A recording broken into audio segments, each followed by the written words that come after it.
Welcome to The Warm-Up, a Bailiwick Express podcast giving you an insight into the sports action that is on the horizon. Hello, I'm Nick Mann. Seb Priaulx is heading out to race the 24 Hours of Daytona with a win on his mind. In this episode, he gives us an insight into the historic race and how he has been preparing for his first season in GTD Pro. You're on call pretty much all the time, but you've got a lot of time where you're not racing, and you've got to keep the mind going and keeping it sort of sharp, because otherwise you lose that concentration, that edge, And I've been preparing for Daytona for months now, all through Christmas, and training hard, but not just training, gym or cycling, obviously on the simulator as well, because you can't just train. You've got to do more than just training for an event like this. So yeah, it's just, I think, with it having so much time sometimes in obviously off season, it is kind of hard, when you're not racing. Where is that simulator? So I got it at my house at home. Yeah, here in Guernsey. But yeah, it's a lot of other stuff that goes into it. So yeah, it's very mentally draining, I would say. Do you find, because obviously you've got Daytona on the horizon, and that's a big target, is that dominating your thoughts at the moment, or is it broader than that? You're looking ahead to the whole season? I think the Daytona 24 is a race that anyone wants to win. I think obviously the season, you want to win the championship as well, but I want to win Daytona. I want to win that Rolex watch. Not only that, but the race is a very how could I say it? It's one of the races that I would just love to win. It's a big race. I think my dad's come close to winning it, and I just want to win that race. And I've got a good chance this year to do that, but it does sort of make everything, shadows everything, I would say, until you get to June and you're doing them all. So that's a big one as well. But we have the 12 Hours of Sebring straight after Daytona. That's a big race as well. You don't win the Rolex, but still winning 12 Hours of Sebring, big race to win. My father's won that one, so yeah, it does shadow quite a bit until you get into the season, I would say. And your time in Guernsey, you're talking to me today, and you've been out on the bike. There's a lot going on, isn't there? Even making the most of your home island. For sure. Training all the time, just staying fit. Every kilo matters. It's 1 kilo.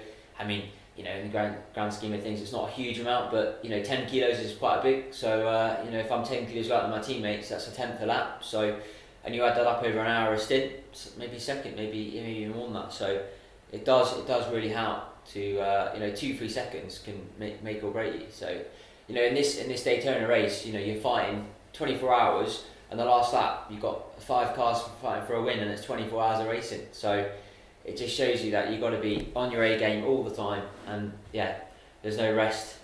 24 hours as well. How do you physically? How demanding is that? It's high. It's you don't sleep. You're wired. It's middle of the night, and you're wanting to see where your car is. And you just don't sleep. You come out of the car. You've done 300 kilometers an hour, about 190 miles an hour, and you've got to try and rest for a bit. And 1 o'clock in the morning, you're just wired. You've got to be. Otherwise, you'd be lazy. You need to be sharp, and it's just hard to relax. But the thing is, you go out the car, you eat food straight away, you drink loads, and then you go and rest for an hour, 2 hours. Obviously, my teammates are going to be in the car for another 4-6 hours, so I've got a bit of time to rest, and I'm back in the car for another 3 hours or so. So it's tough. It's physically demanding and mentally. And is there a specific sort of plan in place in terms of nutrition and what you're eating and how you rest, or is that just take it as it goes? For me, it's for me to do that. We have got doctors and physios and nutritionists at the track to help us drive our meals. So after the stint, I'll have chicken and pasta, something not too saucy, because it's you don't want that in your stomach when you're doing that sort of speeds. You want to keep it dry, but also you want some source of protein in there and some nutrition. So it is hard when you that race, because I'm starting the race this year, the Rolex 24, and there's a lot of nerves that come in that. It's my first race that I'm going to start a 24 hour, and it's a big one. It's an honour to start it, but you can't. You get nervous. There's a lot of adrenaline. You find it hard to eat because your body's now going to kind of, you're fighting. It's ready to fight, so you don't want to be eating loads, and you have to. You need to eat, otherwise you're going to be weak after an hour. When the race is settled, you start losing energy, and you've got to keep that up. So Yeah, it's tough. And that you say you're starting the 24 hour, and it comes with a pressure. And I guess part of that pressure is making sure you're establishing your car in the race and getting it into a good position and setting it up for your teammates as well. Yeah, it's a very long race, so you don't win the race on the first lap, but it's a factor of things. You've got to be gentle with the car, but not too gentle where you're losing time. You need to keep it in one piece. You know, you don't want to hit the car and have carry damage the whole way through the race. You want a clean car, clean nose. It's hard to, because you've got a lot of cars and it's not always your fault. And you've got to have eyes in the back of your head because there's stuff that happens all over the place. So you don't want to be too cautious, but you don't want to be too much as well. It's a really fine line. You know, you can easily make a mistake going too hard into a corner and you've messed the race up for the whole guys, and it's a horrible feeling. So you need to be aware, but also 100% commitment, but 100% restraint. So it's just about being in that sort of groove. And I guess you're bringing experience to the table now as well to be able to execute that. I've done now quite a few Daytonas. It's my third one this year, and I've done Le Mans as well. So I know how to race 24-hour races. I know what I need to do. But every race is different. 24 hours is grueling. It's a lot of factors. You get about 20 safety cars probably. Even though you make all that time up in a stint, you could get a full course yellow and everyone bunches back up. And in IMSA, it's very different to World Endurance Championship where they neutralise the race. So like at Le Mans, there's 3 safety cars, or they have full course yellow or slow zones, which you slow down to 80 kph and it neutralises the race rather than everyone bunching back up. IMSA, though, on the back of the tail again, which is better racing for the fans, but for me, you're back on, need to fight again now. I've got this guy on my butt and flat out again, so it's tough.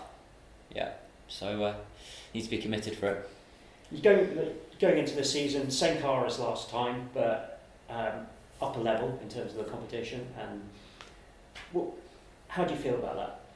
I'm confident. I'm also not complacent. I'm ready for the challenge, but I'm also not, underestimating the drivers I'm with. But I know, not to sound arrogant in any way, but I know I can do it. And I proved it that I can win races and in top classes, and it's no different to any other race weekend. It's just it's sort of now it's my year to prove that I'm a professional driver and I can race against people that have been factory drivers for 5-10 years. So yes, it's sort of my year to do that, and I feel ready for it, and I've got now enough experience under my belt to execute that.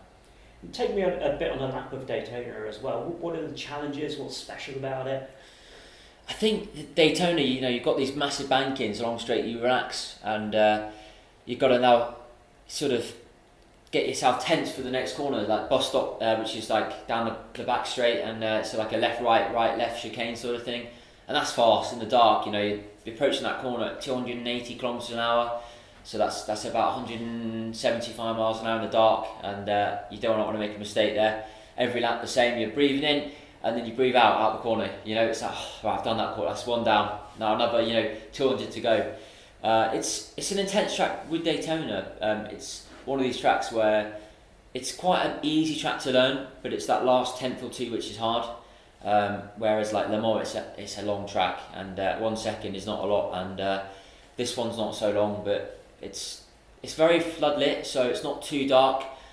So really visibility wise, it doesn't feel as quick as it does at Le Mans, but it's a tough track. Just a lot of cars, a lot of different classes. You've got NMDH prototypes, GT cars, slower GT cars, and also LMP2. So there's a lot going on. 60 plus cars out there. So we've got a nice rear camera, but apart from that, it's on our own shoulders to keep the car in one piece. With Daytona, obviously iconic in terms of motorsport. When did you first sort of learn about Daytona or come across it? I think my father, he's raced there for many years. I've followed him there a couple of times. It runs in the family, from the beginning of my career, but my mum and dad and my sister all travelled together with my dad when he was racing in World Touring Cars. So literally in my blood, it's what I've learned, and I think naturally I didn't think I'd be a professional racing driver really. It's very rare that happens, but something actually the only thing I'm good at, I think. So I've pursued it, and I'm very privileged to be in. Without people from Guernsey and all the sponsors I've had to help me get here, wouldn't be here today. So no, it's good good chance for me now to win this Rolex 24. And in terms of being a racing driver, what makes a good driver? What's going to make the difference between winning and losing? It's all in the mind. It's about not getting too upset what position you're in. You have to have that edginess about you. You know, my dad said he's lost it now, and when you're young, you do have a bit of edginess about you, and you're not scared about anything. I think you got to be fearless. You know, you can't think of the consequences. You've also got to be dedicated to profession. You've got to work hard. It doesn't just come. You know, talent gets you to where you are, but it doesn't take you all the way. You've got to work as well. So someone who works harder will eventually pass someone who's talented. So you got to be very on it with that. And I think to be a complete driver is to be good out the car and be a sportsman and sacrifice a bit as well. Obviously, sharing a car, you're not going to have it perfect to how you like it, but I think it's just about keeping your head. It's mostly like everything in life is your mind, and I think that's the main thing: having a clear mind and have one focus. You know. And in this off season, what kind of communication do you have with the team, and how does that dynamic work? There's obviously we do a bit of emails. I've got my own sort of PA now. I've got the team who books all our flights, so that's all taken care of. There's not a lot of communication.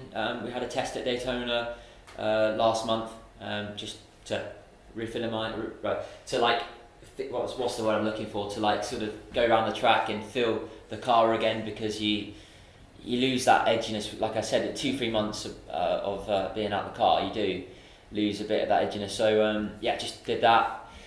There's not a whole lot of communication, but I knew that I was signed the deal in November, so that was good, and I knew that they wanted me for the full year. So now I'm happy with the deal. I mean, and that's good. That gives you that confidence boost that the team is backing you as well, doesn't it? Can you tell me a bit about your teammate as well? So I've got Lauren Heinrich for the whole year. He's German, my age. He's very good. He's come from Porsche Carrera Cup, sort of similar to me. He's a really good peddler. We've got Michael Christensen. He's similar to my dad's age, but a bit younger. Very experienced. He's won Le Mans twice for Porsche, and he's won Daytona as well for Porsche as well. So he's got a good CV, and he's got a lot of experience. Can learn off him, and car's in safe hands this week or next weekend. So I'm excited. I can actually tell the excitement comes through. Like, I think when we spoke last time, it was the back end of the season, but the energy you're giving across now is we're definitely getting into race time, aren't we? We are. It's I'm sort of getting prepared for it mentally now. I'm qualifying this weekend, which is really weird to think, but I'm flying over tomorrow off to the States, so a little bit nicer weather, I'd say. But I'm looking forward to getting out there and showing what I can do, and for the team as well. You know, they need a good result. They've been working very hard all winter, and you know, we've had a couple of bad races last year, but all learning. So this is I can't really thank also AO Multimatic PJ Hyatt. He's the guy who's basically helping me do all this stuff. So he's great. He's racing LMP2 as well this next weekend. So he's the boss of AO and the team owner. So without him, I wouldn't be racing at Daytona this year in GT Pro. So it's a great opportunity for me.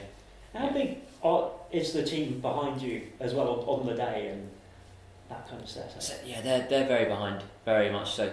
AO is obviously quite a new team, but I tell you what, they're one of the best teams out there for sure. They work very hard, and we've got a brand new 911 for this weekend, and the last car that I drove was a brand new car as well, but this one's a fresh chassis, fresh parts. It's absolutely amazing. I'm looking forward to getting in the seat and driving the car again.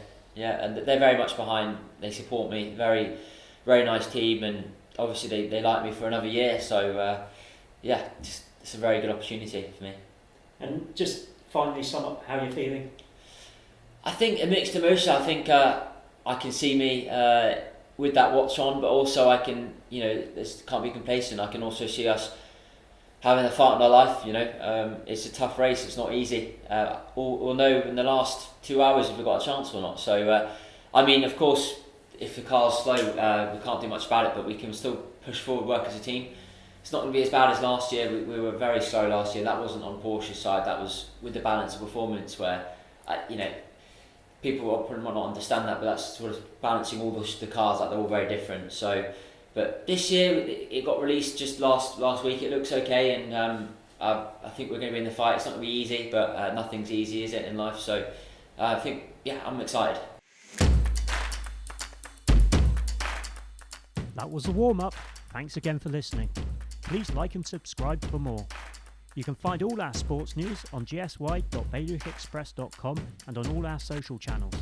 Sign up to our daily email to keep up to date on all the work the Express team does.